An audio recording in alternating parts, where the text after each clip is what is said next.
একটা ছোড়া আছে তমলুকে দাঁড়িয়েছিল, আমাদের মাথার গেরুয়া পাগড়ি দেখে লিখেছে যে মনে হচ্ছে হিন্দি ভাষী বিধানসভা।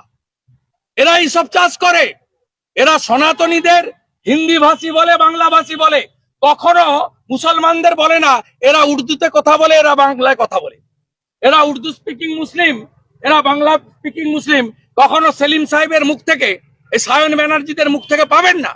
আসলে বিষয়টা হচ্ছে আপনারা এত গোয়াজিউ লাইক যেমন খুশি তেমন সাজোর মতো করে ধর্মকে ব্যবহার করছেন রাজনীতির জন্য, তাই জন্য বাংলার মানুষও মাঝে মাঝে কনফিউশনে পড়ে যাচ্ছে। কার সাথে কার তুলনা করছেন? স্বামী বিবেকানন্দের সাথে তুলনা করছেন?